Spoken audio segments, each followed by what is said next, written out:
اعوذ باللہ من الشیطان الرجیم بسم اللہ الرحمن الرحیم الحمد للہ رب العالمین وصلی اللہ علی محمد وآلہ الطاہرین اللہم صلی علی محمد خوب سورہ مبارکہ العادیات کی دوسری آیت کی تفسیر سے آشنا ہو چکے ہیں۔ آج فرما رہے ہیں کہ ان آیتوں کے شان نزول کے بارے میں، یا یہ کہ ان آیات کے جو واضح اور روشن مصداقوں میں سے ایک ہے اس کو ہم نے پڑھ لیا ہے۔ وہ کیا تھا کہ امیر المومنین علی ابن ابی طالب علیہ السلام کی رہبری اور آپ کی قیادت میں لشکر اسلام کو دشمنوں سے جنگ کے لیے بھیجا گیا، اور امیر المومنین علیہ السلام اپنا لشکر لے کر کے شب کی تاریکی سے فائدہ اٹھاتے ہوئے میدان نبرد کی طرف، میدان جنگ کی طرف بڑھے، اور دشمن کے نزدیک پہنچ کر کے کمین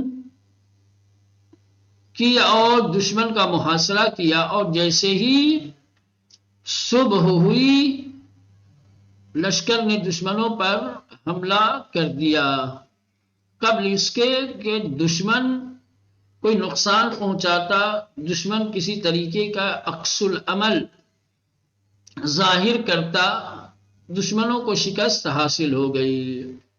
ٹھیک، یہ چند سطروں میں اس کو بیان کیا ہے یادآوری کے طور پہ، چونکہ آگے کچھ کہنا چاہتے ہیں تو یہ کہہ رہے در شان نزول ان آیات، ان آیتوں کی شان نزول کے سلسلے میں، یا یہ کہ از مصداق ہے روشن آن، چونکہ جنگ ذات السلاسل کو مولانا اس سورہ کا شان نزول بتایا گیا ہے یا مصداق قرار دیا گیا ہے۔ ٹھیک ہے، اس لیے دونوں باتیں کی کہ خاندیم ہم نے پڑھا کیا تھا وہ ماجرا کہ لشکریان اسلام، کہ لشکر اسلام، اسلام کے سپاہی بے فرماندہی علی علیہ السلام کی سپہ سالاری میں، ان کی سربراہی میں، از تاریکی شب استفادہ کر دے، رات کے اندھیرے سے فائدہ اٹھاتے ہوئے، وہ بسوئے میدان نبرد، جنگ کے میدان کی طرف پیش رفتے اند آگے بڑھے، بدر نزدیکی قبیلہ دشمن، اور دشمن کے گروہ اور جماعت کے نزدیک پہنچ کر کمین کر دے، گھات میں بیٹھ گئے، صبح گاہان ہمچن سائقے بر آنہا یورش بردن، اور صبح ہوتے ہی مولانا بجلی کی طرح سے ان پر حملہ کر دیا۔ یورش بردن، یورش جو ہے حملے کو کہا جاتا ہے۔ ٹھیک، وہ پیش ازان کی دشمن بے توانت، اور اس سے پہلے کہ دشمن عکس العملی از خود نشان دہد، کسی طریقے کا ریئیکشن، کسی طریقے کا رد عمل اور عکس العمل ظاہر کرے، قدرت انہارا در ہم شکستان، لشکر اسلام نے دشمنوں کی قدرت اور طاقت کو تار مار کر دیا، ان کو شکست دے دی۔ و اگر سوگندہارا اشارے بے شتران حاجیان بیدانی، منظور از ان آئے ہجوم قافلہ ہے شتران در صبحگان عید از مشعر بے مناس۔ مولانا اگر ہم ان قسموں کو کیا ہے اس بات کی طرف اشارہ مانے کہ یہ قسمیں ان اونٹوں کی کھائی گئی ہے جو حاجی کے ہمراہ ہوتے ہیں، تو اس سے مراد یہ ہوگا کہ اونٹوں کی قطار، اونٹوں کا قافلہ صبح کے وقت عید کے دن مشعر الحرام سے جو مینا کی طرف جاتے ہیں، یہ مطلب ہوگا۔ ٹھیک، یہ تو کوئی حملہ کرتے ہیں، یہ کوئی جنگ کی بات تو ہے نہیں۔ ہاں، تو دونوں باتوں کو یہ کہہ رہے ہیں کہ اگر قسم سے مراد گھوڑوں کی قسم لیا جائے تو مولانا اس سے مراد یہی ہے کہ کس طریقے سے دشمنوں کے ساتھ امیر المومنین علیہ السلام کی سربراہی میں لشکر اسلام نے جنگ لڑی ہے وہ مراد ہوگا۔ اور اگر قسموں سے مراد اونٹوں کی قسم مان لی جائے تو مطلب یہ ہوگا کہ عید کے دن حاجی جو اپنے اونٹوں کا قافلہ اور کاروان مشعر سے منا کی طرف لے جاتے ہیں، ٹھیک۔ اگر سوگندہارا اشارے بشتران حاجیان بدانی، اور اگر ہم قسموں کو حاجیوں کے اونٹوں کی طرف اشارہ مان لیں تو منظور از ان آئے تو اس آیت سے مراد یہ ہوگی کہ ہجوم قافلہ شتران کے اونٹوں کے کاروان کا ہجوم اور ان کی کثرت در صبح گاہان عید کے دن صبح کے وقت از مشعر بے مناس، یہ مطلب ہوگا، ٹھیک۔ جیسا کہ کل میں نے ایک سوال کیا تھا نا آپ لوگوں سے کہ یہ جو تیسری آیت ہم لوگوں نے پڑھی تھی، تیسری آیت میں کیا تھا مولانا؟ صبح کے وقت حملے کرنے کی بات کی گئی تھی، ٹھیک۔ تو میں نے کہا تھا کہ حملہ جنگ میں ہوتا ہے، حج میں نہیں ہوتا ہے۔ تو یہ تیسری آیت اشارہ کر رہی ہے کہ یہ قسمیں گھوڑوں کی ہے، اونٹوں کی نہیں ہے، لیکن پھر بھی یہ دونوں چونکہ دونوں معنی بیان کیا گیا ہے، کہا کہ یہ تو گھوڑوں کی قسم ہے یا اونٹوں کی قسم ہے۔ تو اگر گھوڑوں کی قسم تو صبح کے وقت جو حملہ کیا گیا وہ مراد ہو، اور اگر اونٹوں کی قسم تو عید کے دن مشعر الحرام سے مینا کی طرف جو اونٹوں کا قافلہ جاتا ہے وہ مراد ہوگا، ٹھیک۔ اب یہاں سے معنی کریں، مغیرات جمع مغیرہ از مادہ اغارہ بمعنی ہجوم و حملہ بے دشمن است۔ مولانا مغیرات یہ جمع ہے مغیرہ کی، اور اس کی اصل ہے، اس کا مادہ ہے اغارہ، جس کے معنی ہے دشمن پر حملہ کر دینا، دشمن پر ہجوم کرنا، دشمن پر حملہ کرنا۔ وَأَزْ آنجا کی گاہی ان ہجوم و حملے بے منظور گرفتن اموال صورت می گیرت، گاہ ان واجب معنی معمول در فارسی یعنی غارت کردن و گرفتن اموال دیگران بکار می رود۔ مولانا کہہ رہے کہ کبھی کبھی دشمن پر حملہ دشمن کو قتل کرنے کے لیے نہیں ہوتا، بلکہ دشمن کے مال کو ہتھیانے کے لیے، دشمن کے مال پر قابض ہونے کے لیے ہوتا ہے۔ اسی لیے فارسی میں عام طور سے اس لفظ کو غارت سے تعبیر کیا جاتا ہے۔ غارت کا مطلب ہوتا ہے کسی پر حملہ کر کے اس کا مال لوٹ لینا، سمجھ رہے ہیں؟ کہ از آنجا کی گاہی ان ہجوم و حملہ، اور چونکہ یہ ہجوم اور یہ حملہ کبھی کبھی بے منظور گرفتن اموال صورت میں گیرت، اموال کو حاصل کرنے کے لیے انجام پاتا ہے یا کیا جاتا ہے۔ گاہ ان واجب معنی معمول در فارسی، اور کبھی کبھی یہ کلمہ عام طور سے فارسی زبان میں بے معنی غارت کردن لوٹ لینا و گرفتن اموال دیگران اور دوسرے کے مال پر قابض ہو جانا بیکار می رود استعمال کیا جاتا ہے۔ خلاصہ کلام یہ کہ مولانا مغیرات یعنی دشمن پر حملہ اور ہجوم، اور اب یہ ہجوم اور یہ حملہ مولانا کبھی دشمن کو قتل کرنے کے لیے، کبھی دشمن کے مال پر قابض ہونے کے لیے ہوتا ہے، فرق نہیں پڑتا، حملہ وہ بھی ہے، حملہ یہ بھی ہے۔ ان کی بعضی احتمال دادے ان منظور از مغیرات در انجا قبائل و طوائف مہاجم است به سوی میدان نبرد و یا با عجله به سوی منا حرکت می کنند۔ بعض مفسرین نے یہ احتمال دیا ہے کہ اس آیہ کریمہ میں مغیرات سے مراد وہ قبیلے ہیں، وہ جماعتیں ہیں، وہ خاندان ہیں کہ جو حملہ کرتے ہیں۔ قبائل و طوائف مہاجم، قبائل قبیلہ کی جمع، طوائف طائفہ کی جمع، قبیلے اور جماعتیں جو مہاجم یعنی حملہ کرنے والے، کہ جو بسوء میدان نبرد کہ جو میدان جنگ کی طرف ہجوم کرتے ہیں، حملہ آور ہوتے ہیں. وَيَا بَأَجَلَ بِسُوءِ مِنَا حرکت میکنند، یا وہ جماعت کی جو تیزی کے ساتھ منا کی جانب آگے بڑھتے ہیں. لیکن کہہ رہے کہ بعید بے نظر می رسد، یہ جو احتمال دیا گیا ہے کہ اس سے مراد حملہ کرنے والے قبیلے ہیں یا جو لوگ میدان منا کی طرف بڑھتے ہیں وہ مراد ہے، کریں گے یہ احتمال بعید ہے. چرا کہ آئے بالعادیات ذبحا مسلمن توصیفی برائے اسبہا یا شتران بود. کیوں آخر یہ دو احتمال بعید نظر آتے ہیں؟ اس کی وجہ یہ ہے کہ بالعادیات ذبحا یہ مولانا وصف ہے، صفت ہے کس کی؟ یا اونٹوں کی یا گھوڑوں کی. کیا قبیلہ کہاں سے آ گیا بھائی؟ حاجی کہاں سے آگے؟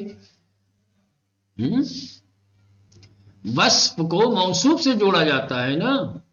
بات چل رہی تھی مولانا گھوڑوں کی یا اونٹوں کی، اور جب یہ صفت ہے تو یہ صفت کس کی ہوگی؟ انہی کی ہوگی جن کا ذکر گزرا ہے، گھوڑے یا اونٹ. تو اس میں کہنے کا مطلب یہ کہ قبیلے کہاں سے آگے بھائی؟ یا مینا کی طرف بڑھنے والے حاجی کہاں سے آگے؟ اس لیے یہ بعید ہے کہ یہ اس احتمال کو قبول کیا جائے اور یہ احتمال صحیح ہو. سمجھ رہے ہیں؟ چرا کہ کیونکہ آئے والعادیات ذبحا مسلمن توصیفی برائے اسبہا یا شتران بود، کیونکہ یقینی طور پر والعادیات ذبحا گھوڑوں یا اونٹوں کا وصف ہے، اس کی صفت ہے یہ، نہ صاحبان آنہا، نہ یہ کہ جو گھوڑے اور اونٹوں کے مالک. سمجھ رہے؟ تم تو مالک کی بات کر رہے ہو اور قرآن مالک کی بات نہیں کر رہا ہے، بلکہ مولانا جو چیز ملکیت میں ہے گھوڑا یا اونٹ اس کی بات کر رہا ہے. ٹھیک. ان آئینیس ادامہ ہموناس کریں کہ یہ آیت بھی انہی گزشتہ دو آیتوں کا ادامہ ہے. سمجھ رہے ہیں؟ اسی کا حصہ ہے، اسی کا جز ہے.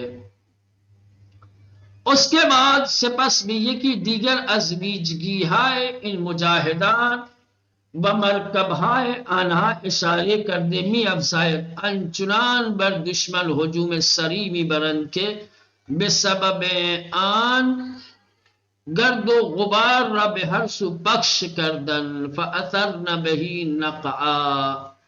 ٹھیک مولانا. اس کے بعد مجاہدوں اور ان کے سواریوں کے دوسرے اوصاف کو بیان کیا جاتا ہے، بیان کیا گیا ہے. مجاہدوں اور ان کے سواریوں جس کی پشت پر سوار تھے اس کی طرف اشارہ. اور ارشاد ہوتا ہے کہ دشمن پہ اتنی تیزی کے ساتھ حملہ کرتے ہیں، اس طریقے سے حملہ کرتے ہیں کہ ان کی سرعت اور تیز رفتاری کی وجہ سے ہوا میں گرد و غبار پھیل جاتا ہے. ٹھیک. سپس اس کے بعد بے یکی دیگر ازویجگی ہاں اوصاف میں سے، صفتوں میں سے ایک دوسری صفت کن کی؟ ان مجاہدان و مرکبہائے آنہا، ان مجاہدوں، ان اسلام کے سپاہیوں اور ان کی سواریوں کی طرف اشارے کر دے. اشارہ کرتا ہے قرآن می افزائد اور ارشاد ہوتا ہے انچنان بر دشمن ہجوم سریمی برد، اس طرح سے دشمن پر تیز رفتاری کے ساتھ حملہ کرتے ہیں کہ بے سبب آن، کہ جس کی وجہ سے گرد و غبار بہر سو چہار جانی بخش کر دے، پھیلا دیتے ہیں. یعنی ہر طرف فضاؤں میں، ہواؤں میں مولانا آپ کو گرد و غبار نظر آئے گا. فَأَثَرْنَ بِهِ نَقْعًا، یا ان کی بر اثر ہجوم شتران حاجیان از مشعر الحرام بسوء منا گرد و غبار از ہر سو پراگنده می شود. یا یہ کہ حاجیوں کے اونٹ جب تیزی کے ساتھ مشعر الحرام سے مینا کی طرف بڑھتے ہیں تو مولانا ان کی تیز رفتاری کی وجہ سے ہوا میں ہر طرف آپ کو گرد و غبار بکھرا ہوا نظر آئے گا. چونکہ اب دونوں احتمال ہے تو اس لیے مولانا اب ہر صفت کو دونوں موصوف سے جوڑ کر کے یہ بیان کر رہے ہیں، ہے نا. اگر گھوڑے کی قسم ہے مولانا تو یہ صفت ان گھوڑوں کی ہے کہ جو اتنی تیزی کے ساتھ میدان نبرد کی طرف بڑھتے ہیں اور دشمنوں پر حملہ آور ہوتے ہیں کہ ان کی تیز رفتاری کی وجہ سے فضا میں ہر جانب گرد و غبار بکھرے ہوئے نظر آتے ہیں. یا تو قسم کس کی ہے؟ اونٹوں کی. تو حاجی جب مشعر الحرام سے مینا کی طرف اپنے اونٹوں کو دوڑاتے ہیں اور لے جاتے ہیں تو یہ اتنی تیزی سے بھاگتے ہیں کہ ان کے پاؤں سے گرد و غبار بلند ہوتے ہیں اور پھر فضاؤں میں ہر طرف چھا جاتے ہیں، بکھر جاتے ہیں. اثرنا از مادہ اسارا بمانے پراگندن. مولانا اثرنا اس کا مادہ جو ہے اسارا، جس کے معنی ہے پراگندن، پھیلا دینا، بکھیر دینا. مولانا ٹھیک. پراگندن غبار یا دودس، گرد و غبار یا دھوئیں کے پھیل جانے کو کہا جاتا ہے اثرنا. ٹھیک مولانا. اثرنا بے معنی گرد و غبار یا دھوئیں کا پھیل جانا ہے. وگاہ بے معنی ہیجان آوردن، اور کبھی کبھی ہیجان لانے کے معنی میں ہے مولانا. کبھی کبھی ہیجان میں لانے کا معنی بھی دیتا ہے اور اس معنی میں استعمال ہوتا ہے. ہم چنین گاہ بے معنی پخش شدن امواج صوت در فضا آمدے. اور اسی طریقے سے مولانا آواز کی موج کا فضا میں بکھر جانا اس کے لیے بھی استعمال ہوتا ہے. ہم جو بولتے ہیں اور ہماری جو آواز فضا میں پھیلتی ہے اس کے لیے بھی یہ کلمہ استعمال کیا جاتا ہے. بس یہ کلمہ تین معنوں میں استعمال ہوتا ہے. گرد و غبار اور دھوئیں کے پھیل جانے کے معنی میں بھی ہوتا ہے، ہیجان کے معنی میں بھی استعمال ہوتا ہے، اور ہواؤں کے فضاؤں میں بکھرنے کے معنی میں بھی ہوتا ہے. سمجھ رہے ہیں جی. اس کے بعد ہے نق بروزن نفع بمعنی غبارس. نق بمعنی غبار. واصل ان مادے بمعنی فرو رفتن آب یا فرو رفتن در آب است. مولانا واصل ان مادے، اس مادے کا جو اصل معنی ہے پانی کے اندر چلے جانا، پانی کا اندر چلا جانا یا پانی کے اندر ڈوب جانا، یہ دو معنی میں ہے. زمین پہ آپ پانی ڈالیں مولانا، زمین پانی کے اندر جذب ہو جائے، اس کو کہیں گے نق. یا یہ کہ آپ پانی کے اندر کودے اور آپ پانی میں ڈوب گئے. ٹھیک ہے. پانی کا ڈوب جانا یا پانی میں ڈوب جانا مولانا، یہ دونوں معنی. اصل ان مادے، اس مادے کی اصل بمعنی فرو رفتن آب، پانی کا مولانا ڈوب جانا، پانی کا غائب ہو جانا، پانی کا جذب ہونا، یا فرو رفتن در آبس، یا پانی میں ڈوب جانا ہے. پانی کا ڈوب جانا یا پانی میں ڈوب جانا. بس آنجا کی فرو رفتن در غبار نیز شباہت با آن دارد. اور مولانا چونکہ گرد و غبار میں ڈوب جانا یہ پانی میں ڈوب جانے کے مشابہ ہے. پانی میں ڈوب جاتا انسان نظر نہیں آتا. گرد و غبار اگر ہر طرف سے چھا جائے، گرد و غبار میں انسان ڈوب جائے تو پھر دکھائی. تو چونکہ دونوں میں شباہت ہے اسی لیے اس کلمے کو کیا ہے اطلاق کیا گیا ہے گرد و غبار کے لیے. ٹھیک، شباہت کی وجہ سے. پہلا اصل معنی مولانا پانی کا ڈوب جانا یا پانی میں ڈوب جانا ہے. لیکن گرد و غبار میں ڈوب جانا پانی میں ڈوب جانے کے مشابہ ہے، اس لیے اس کلمے کو گرد و غبار میں ڈوبنے کے معنی میں استعمال کیا گیا ہے۔ نقی بے آب راکد گفتے می شود، نقی ٹھہرے ہوئے پانی کو کہا جاتا ہے مولانا، نقی بے آب راکد گفتے می شود، نقی ٹھہرے ہوئے پانی کو کہا جاتا ہے۔ چلیں یہاں تک رہنے دیں، اور اس کے بعد ایک اور وصف، ایک اور صفت گھوڑوں کی یا اونٹوں کی، فَبَسَطْنَ بِهِ جَمْعًا، اس کو رہنے دیں بعد میں